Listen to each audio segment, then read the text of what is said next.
Hello दोस्तों, good morning. कैसे हैं आप सब लोग? सब बढ़िया होंगे और आपको हमारे अब तक के सारे वीडियो समझ में आ रहे होंगे और अच्छे लग रहे होंगे। अब तक हमने जो पढ़ा वो सब थ्योरेटिकल पार्ट था। आज हम जो पढ़ रहे हैं वो एक प्रैक्टिकल क्वेश्चन को समझने से पहले उसका बेस है। हमें पता होना चाहिए कि जब कोई वर्ड आता है कि डायरेक्ट लेबर, डायरेक्ट मटेरियल, तो ये चीज़ है क्या, और फिक्स्ड कॉस्ट क्या है, वेरिएबल कॉस्ट क्या है, मार्जिनल कॉस्ट क्या है। तो इन सब को हम अब नेक्स्ट जो हमारे टॉपिक्स आते जाएंगे उनमें समझते जाएंगे। तो आज हम उसी कड़ी में न्यू टॉपिक पढ़ेंगे, फैक्टर ऑफ कॉस्ट, या इनको एक वर्ड से और जाना जा सकता है जिसे कहते हैं element of cost. Element of cost क्या है? ये एलिमेंट ऑफ कॉस्ट, इनसे जो मतलब क्या निकलता है? इनसे मतलब यही है कि वस्तु या सेवा का जब हम निर्माण कर रहे हैं, उत्पादन कर रहे हैं, तो उसमें जितनी भी टाइप की लागत लग रही है, जितनी भी टाइप की कॉस्ट लग रही है, या उसका कोई पार्ट है जो उस वस्तु के निर्माण पर खर्च हो रहा है, तो ये सब क्या है? ये लागत के तत्व हो गए। और लागत लेखांकन में किसी भी वस्तु या सेवा के निर्माण में या उत्पादन के 3 तत्वों को मूल रूप से शामिल किया गया है, जिसमें सामग्री, श्रम और व्यय शामिल है। तो हमने क्या पढ़ा? क्या हो गई? फैक्टर ऑफ कॉस्ट या लागत के तत्व क्या हो गए? वही तत्व हो गए जो निर्माण या उत्पादन में विभिन्न लागतों को कहा जाएगा, या फिर उस लागतों के कुछ हिस्सों को कहा जाएगा, जिनको 3 नाम दिया गया है या 3 भागों में बांट दिया गया है: मटेरियल से रिलेटेड, लेबर से रिलेटेड और ओवरहेड से रिलेटेड।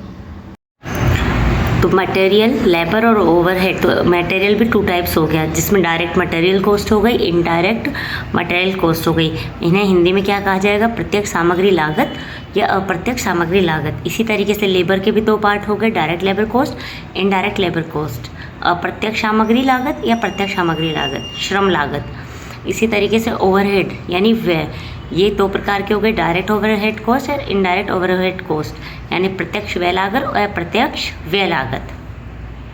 आप सब लोग इस चार्ट को अपने कॉपी में लिख लीजिएगा।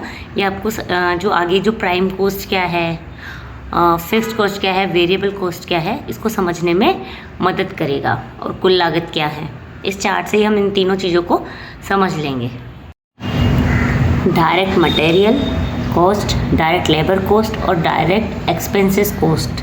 जो एक्सपेंसेस कर रहे हो, श्रम लगा रहे हो, सामग्री लगा रहे हो, ये प्रत्यक्ष रूप से आपके उत्पादन से संबंधित है, तो ये हमारी क्या कहलाएगी? प्राइम कॉस्ट कहलाएगी।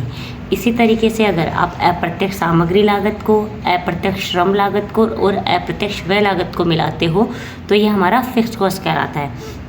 टोटल कॉस्ट क्या हो जाती है? यही प्राइम कॉस्ट में अगर आप ये सारी खर्चे, इनडायरेक्ट कॉस्ट को ऐड कर देते हो, ओवरहेड्स को ऐड कर देते हो, तो हमारी टोटल कॉस्ट आ जाती है। मार्जिनल कॉस्ट क्या होती है? मार्जिनल कॉस्ट कुछ भी नहीं है। मार्जिनल कॉस्ट किसी भी एक प्रति इकाई में चेंज करने से प्रति इकाई जो लागत में परिवर्तन हो रहा है, वही हमारा क्या है?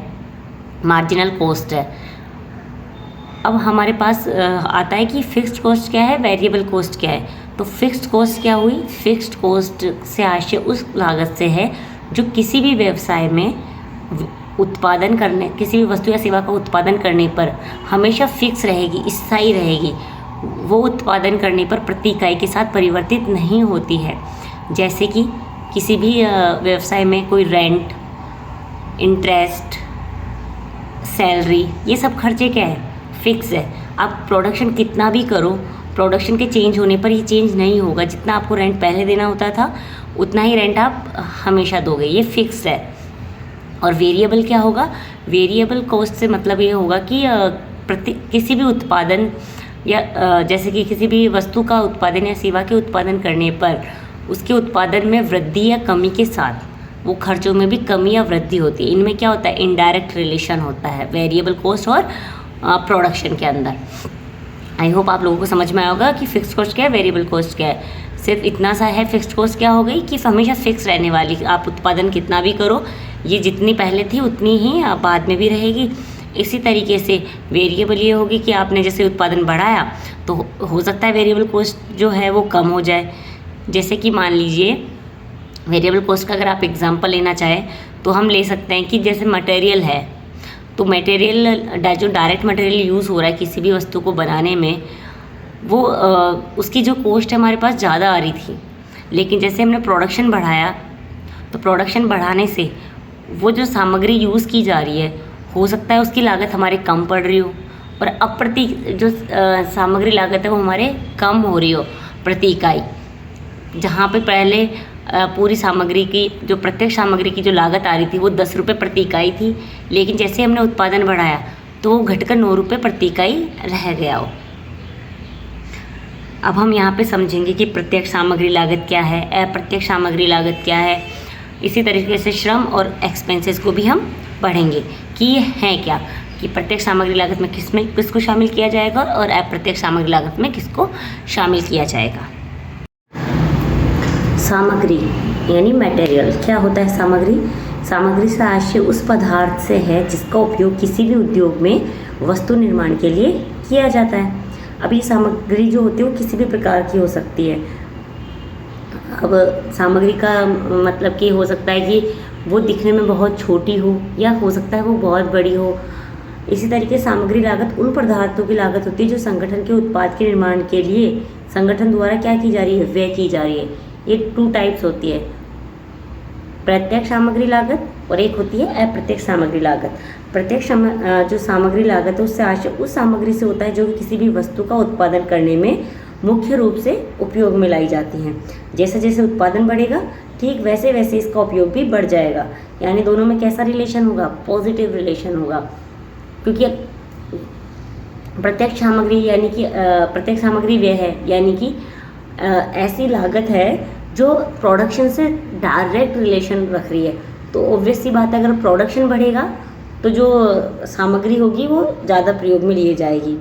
और प्रत्यक्ष सामग्री जो लागत है वो लागत से आशय उस लागत से होता है जो लागत केंद्र या लागत इकाइयों से क्या होती है, संबंध रखती है। अब सबसे कुछ ऐसी इंपॉर्टेंट बातें हैं जिसमें ध्यान रखने योग्य है, जैसे कि जो भी किसी भी वस्तु का जो प्राइस डिसाइड किया जाता है उसमें सबसे ज़्यादा जो प्राइस होगी उसके अंदर उसकी जो कॉस्ट होगी उसमें उसका जो हिस्सा है वो उसमें प्रत्येक सामग्री का हिस्सा सबसे ज़्यादा इंपॉर्टेंट रोल निभाता है। मानो कोई हमने जैसे कोलगेट परचेज़ किया है, जस्ट इमेजिन हम एग्जांपल लेते हैं कोलगेट का, तो प्रत्येक सामग्री इसमें क्या होगी, प्रत्येक सामग्री इसके अंदर जो कोलगेट बनाने के लिए जो पेस्ट यूज़ किया जा रहा है तो हो सकता है वो पेस्ट किस चीज़ का बना है, उसका कोई ना कोई मुख्य सामग्री होगी। वो सामग्री की कॉस्ट ज़्यादा होगी तभी तो उस प्रोडक्शन को स्टार्ट किया जा रहा होगा, क्योंकि वो डायरेक्ट उसी अगर वो जो पेस्ट बनाने के लिए जो इम्पोर्टेंट इंग्रेडिएंट है वो ही नहीं है तो वो सामग्री नहीं बन पाएगी, इसलिए उसका इम्पोर्टेंट रोल होता है। और ये हमेशा जो है मेन पार्ट होती है किसी भी वस्तु का। और इसका संबंध जो है, अगर इसके वस्तु का उत्पादन बढ़ रहा है या घट रहा है तो इसका संबंध जो है प्रत्येक सामग्री पर पड़ेगा। अब मान लीजिए कोलगेट का हम एग्जाम्पल ले रहे हैं, तो इसमें प्रत्येक सामग्री में जो लागत है, प्रत्येक सामग्री लागत है उसमें जो पैकिंग है, पैकिंग के लिए जो वो यूज़ किया जा रहा है बॉक्स, डबल बॉक्स में पैकिंग जी आती है। एक तो बाहर कागज़ का होता है, एक वो खुद पेस्ट की बोतल होती है। तो जो वो पेस्ट का जो है वो डायरेक्ट मटेरियल कॉस्ट में शामिल किया जाएगा। ऐसा क्यों? क्योंकि उसको आप सेल ही नहीं कर पाओगे, उसको जब तक कि आप किसी कंटेनर में नहीं डालोगे तब तक आप उसको सेल नहीं कर पाओगे। यानी वो फर्स्ट पार्ट है उस प्रोडक्ट को सेल करने के लिए या उस प्रोडक्ट के निर्माण के लिए। इसी तरीके से कोई मानो कि कोई लिक्विड है, जैसे ऑयल, मानो ऑयल को आप डायरेक्ट सेल नहीं कर सकते ओपनली बॉक्स में, ऐसा कुछ। उसको पहले आपने पॉलीथीन में पैक किया तो वो पॉलीथीन उसका पैकेजिंग का पार्ट ना होकर वो उसकी डायरेक्ट मटेरियल कॉस्ट हुई। और जब हम कोलगेट वाला जो बाहर का जो बॉक्स देखते हैं हम कागज़ का, वो हमारी डायरेक्ट मटेरियल कॉस्ट ना होकर क्या हो जाएगी, वो हमारी जो होगी वो इनडायरेक्ट कॉस्ट होगी, इनडायरेक्ट मटेरियल कॉस्ट होगी। और जब ये इनडायरेक्ट मटेरियल कॉस्ट ना कह के इसको आप ये कह सकते हो इनडायरेक्ट मटेरियल है, वो हमारे लिए क्या है, इनडायरेक्ट मटेरियल है, क्योंकि कॉस्ट तो इन सबके मिलने के बाद बनेगी। तो उसको आप हम समझेंगे कि सिर्फ डायरेक्ट मटेरियल क्या है और इनडायरेक्ट मटेरियल क्या है। तो डायरेक्ट मटेरियल समझ में आ गया कि डायरेक्ट मटेरियल में क्या होगा, एक तो पेस्ट बनाने के लिए क्या यूज़ में आया, प्लस वो जो बॉटल जिसमें उसको सेल आउट किया जाएगा वो हमारा डायरेक्ट हो गया। इसी तरीके से अभी हम इनडायरेक्ट सामग्री पढ़ेंगे, यानी अप्रत्यक्ष सामग्री क्या है। अनेक प्रकार की जो सामग्री होती है वो उत्पादन में प्रयोग में लाई जाती है। जो सामग्री प्रत्यक्ष सामग्री के रूप में काम लाई जाती है उसे छोड़कर बाकी शेष सामग्री क्या होगी, अप्रत्यक्ष सामग्री होगी। जैसे कि किसी वस्तु के निर्माण के लिए जब संगठन द्वारा कई मशीन को साफ करने के संबंध में उपयोग ली गई सामग्री, रद्दी अखबार हो गए, कपड़े हो गए, स्टेशनरी हो गई, ये सब क्या है? अप्रत्यक्ष सामग्री है। मान लो कोई प्रोडक्शन का काम चल रहा है, उसमें आपको मशीन प्रोडक्शन किए जा रहे हैं, वो गंदी हो गई, उसकी सफाई करनी, उसकी सफाई करने के लिए आपको उसकी रिपेयरिंग के लिए ऑयल भी चाहिए, हो सकता है कुछ कपड़े चाहिए, कुछ अखबार चाहिए। तो ये क्या है? ये एक मटेरियल ही तो एक सामग्री है। तो ये सामग्री क्या है? ये इनडायरेक्ट रूप से उस वस्तु को उत्पादन करने के लिए शामिल की जा रही है, और जब हम उस वस्तु की अंतिम रूप से लागत ज्ञात करेंगे तो इसको शामिल किया जाएगा। ऐसा तो है नहीं कि वस्तु को आपने डायरेक्ट मार्केट में देखा कि अच्छा चाहिए ऊपर से कि ये वाला माल है इतने का है, ये इतने का है, और डायरेक्ट कॉस्ट निकालनी। जब मार्केट में कोई वस्तु आती है तो उसको वस्तु को मार्केट में आने से पहले उस कारखाने में उसके ऊपर जो भी व्यय किया जा रहा है, वो व्यय कैसा भी हो, प्रत्यक्ष रूप से उससे संबंधित हो चाहे वो अप्रत्यक्ष रूप से संबंधित हो, उनको शामिल किया जाता है। तो हम बस वही पढ़ रहे हैं कि किसको प्रत्यक्ष में शामिल कर देंगे, किसको अप्रत्यक्ष में शामिल कर देंगे। प्रत्यक्ष मतलब सीधा सीधा है कि डायरेक्ट संबंधित होगी, अप्रत्यक्ष मतलब इनडायरेक्टली संबंधित होगी। बस जब सामग्री की बात आएगी तो हम देखेंगे कि उसमें कौन सी सामग्री यूज़ की जा रही है उत्पादन के लिए, कौन सी वस्तुओं का यूज़ किया जा रहा है। और जब श्रम की बात आएगी तो देख लेंगे कि डायरेक्ट रूप से कौन सा लेबर है, कौन सा श्रम का काम किया जा रहा है, ऐसे कौन से श्रमिकों का यूज़ लिया जा रहा है, उनको सैलरी दी जा रही है, उनको वेजेस दी जा रही है। तो जो डायरेक्ट उस वस्तु के प्रोडक्शन से संबंधित है, हो सकता है ना कि कोई सैलरी तो है उसका, जब प्रोडक्शन कर रहे हो तो उसके जो मजदूर बना रहे हैं उनको दे रहे हो एक तरीके से आप एक सैलरी, और एक तरीके से जो दूसरी सैलरी है वो आप उस गार्ड को दे रहे हो जो बाहर कारखाने के वहाँ बैठा है। तो वो डायरेक्ट रिलेटेड होगी क्या? नहीं ना, क्योंकि वो तो ऑल ओवर आपके माल की सुरक्षा कर रहा है। खैर अभी हम आएंगे इस पॉइंट पे। तो अप्रत्यक्ष सामग्री आप लोगों को आप समझ में आ गई होगी कि अप्रत्यक्ष सामग्री क्या है और प्रत्यक्ष सामग्री क्या है। अब हमारा नेक्स्ट है कि श्रम क्या होता है। श्रम के बदले में दिया जाने वाला पारिश्रमिक मजदूरी कहलाता है। जब किसी संगठन में निर्माण कार्य कारखाने में संपादित किया जाता है तो निर्माण कार्य से लगे हुए मजदूरों की मजदूरी, वेतन, कमीशन, बोनस सभी इसमें क्या होंगे? शामिल होंगे। अब इसी में देख लेंगे कि डायरेक्ट कौन सा है और इनडायरेक्ट कौन सा है। तो डायरेक्ट कौन सा हो गया? डायरेक्ट यही है कि मजदूरी हो गई, श्रम लागत हो गई, परिचालन मजदूरी, निर्माण मजदूरी, ये सभी अपने अपने स्तर पर प्रत्यक्ष मजदूरी का क्या होंगे? भाग होंगे। और जो लागत लेखांकन में पारिश्रमिक के रूप में जो मजदूरी भुगतान की जाती है, जिसमें कच्ची सामग्री से निर्मित माल उत्पादित करना और ऐसे उत्पादन के लिए श्रमिकों को भुगतान करना क्या होता है? शामिल होता है। अब हम देखेंगे कि अप्रत्यक्ष श्रम लागत क्या है। अप्रत्यक्ष श्रम लागत से आशय उस लागत से होती है जिसका सामग्री के उत्पादन से या लागत केंद्र से सीधा संबंध नहीं है, केवल वहाँ ऐसी लागत अनुमानित या अवशोषित की जाएगी। अभी हमने पहले पढ़ा था कि अवशोषित लागत क्या होती है। ये क्या होती है? ऑटोमेटिकली क्रिएट होती है, ये अलग से कोई लागत नहीं है। जैसे कि अब हमने हमारे जो कारखाना है वहाँ हमने अपने गार्ड रखा है, ये कोई लागत नहीं है, बट ये हमारे लिए लागत उत्पन्न हो गई क्योंकि हमारा पैसा तो जा रहा है, तो उसको हम हमारे प्रोडक्ट की क्या है उसमें कॉस्ट में ऐड कर लेते हैं। तो प्रत्यक्ष जो मजदूरी है वो किसी वस्तु की लागत पर बड़ा प्रभाव डालेगी, जबकि अप्रत्यक्ष मजदूरी क्या है? सामान्य प्रभाव दर्शाएगी। अगर इसका डिफरेंस देखें हम प्रत्यक्ष श्रम लागत का और अप्रत्यक्ष मजदूरी का, तो हम कुछ पॉइंट से देख सकते हैं। जैसे कि लागत केंद्रों से संबंधित होती है प्रत्यक्ष मजदूरी, जबकि अप्रत्यक्ष मजदूरी लागत केंद्रों से संबंधित नहीं होती है। जो सामग्री के रूप में परिवर्तन में प्रयुक्त लागत होती है प्रत्यक्ष मजदूरी, जैसे कि हमारा कोई कच्ची सामग्री आई, कोई रॉ मटेरियल आया, उसको एक प्रोडक्ट में तैयार करने के लिए जो मजदूरी दी जा रही है, जो कोई भी कॉस्ट लग रही है किसी भी श्रम के लिए, वो हमारी प्रत्यक्ष श्रम लागत हो गई। और जब सामग्री उत्पादन में सहयोग कर रहा है, वो कारखाने के बाहर बैठा है, चौकीदार है, वो हमारे प्रोडक्शन की जो सुरक्षा कर रहा है, तो वो सहयोग कर रहा है, तो वो अप्रत्यक्ष हो गई। और जो प्रत्यक्ष मजदूरी का है उसका लागत पर क्या होता है? भारी प्रभाव पड़ता है, जबकि अप्रत्यक्ष मजदूरी का क्या होगा? सामान्य प्रभाव पड़ेगा। और जैसे जैसे उत्पादन बढ़ेगा तो जो प्रत्यक्ष श्रम लागत है वो कम होगी। कैसे कि जैसे कि मानो कि हमने प्रोडक्शन किया 50 शर्ट का, इस पे श्रमिकों को जो मजदूरी दी जा रही है वो पर शर्ट मान लीजिए 20 रुपये आती है। जस्ट ऐसे एग्जांपल ले रहे हैं हम लोग, उसका 20 रुपये आ रही है। अब जैसे उसने प्रोडक्शन बढ़ाया तो जो प्रति शर्ट की जो कॉस्ट है वो घटकर 15 रुपये हो जाती है। इसी तरीके से अगर अगर हम देखें चौकीदार का वेतन, तो क्या वो प्रोडक्शन से रिलेटेड होगा कि प्रोडक्शन बढ़ा दिया तो चौकीदार को कम सैलरी देनी पड़ेगी? नहीं, उसका उससे कोई संबंध ही नहीं है। आई होप आप लोगों को प्रत्यक्ष श्रम लागत और अप्रत्यक्ष श्रम लागत समझ में आ गई होगी। नेक्स्ट है हमारा एक्सपेंसेस, व्यय।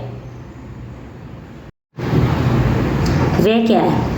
व्यय से आशय किसी व्यवसाय को प्रदान की गई सेवाओं की लागत से है, जिसमें व्यवसाय के स्वामित्व वाली संपत्तियों का प्रयोग, काल्पनिक लागतें भी शामिल रहेगी।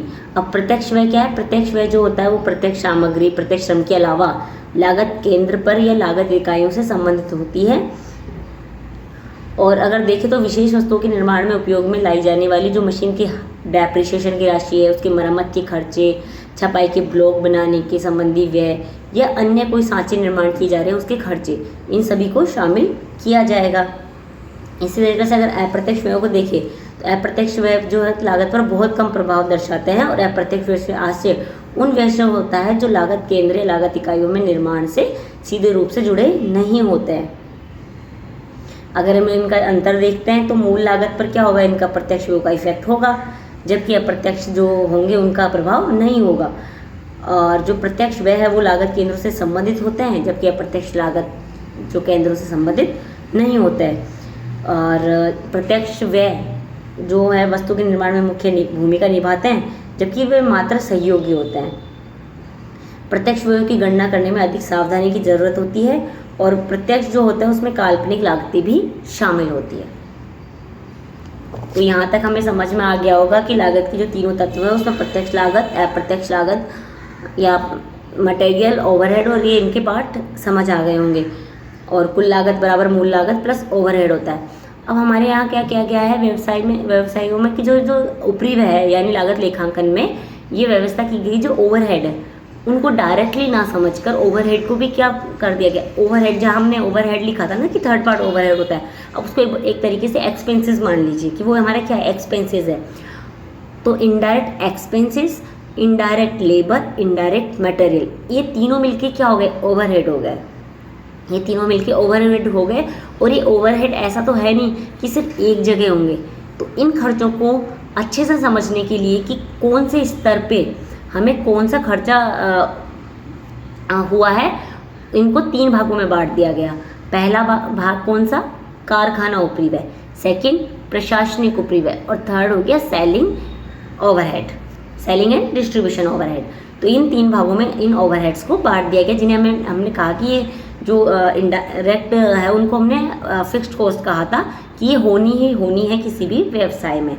इनमें कुछ पार्ट वेरिएबल्स का भी होता है, तो इनको एक तरीके से ओवरहेड कहा जाएगा। और इन ओवरहेड को तीन स्तरों में बांटा गया है। अब ये तीनों स्तरों को हम अगली क्लास में अच्छे से समझेंगे कि जो ओवरहेड होते क्या हैं, फैक्ट्री ओवरहेड में किन किन को शामिल किया जाएगा, एंड हमारा जो एडमिनिस्ट्रेशन है ओवरहेड उसमें क्या शामिल होगा, सेलिंग एंड डिस्ट्रीब्यूशन में कौन कौन से ओवरहेड शामिल होंगे। जब हम इन तीनों को समझ जाएंगे तो हमें जो कॉस्ट स्टेटमेंट जब हम बनाते हैं वो हमारे लिए बहुत इजी हो जाएगा कि वो किस तरीके से बनेगा, किस तरीके से हम हमारे सामने कोई भी खर्चे का नाम दिया होगा, हमें पता होगा कि हाँ इसको हमें फैक्ट्री में डालना है, इसको एडमिनिस्ट्रेशन में डालना है, इसको सेलिंग में डालना है। और अब सब लोगों ने इतना तो पढ़ा है कि कोर्स में किस किस को शामिल किया जाता है।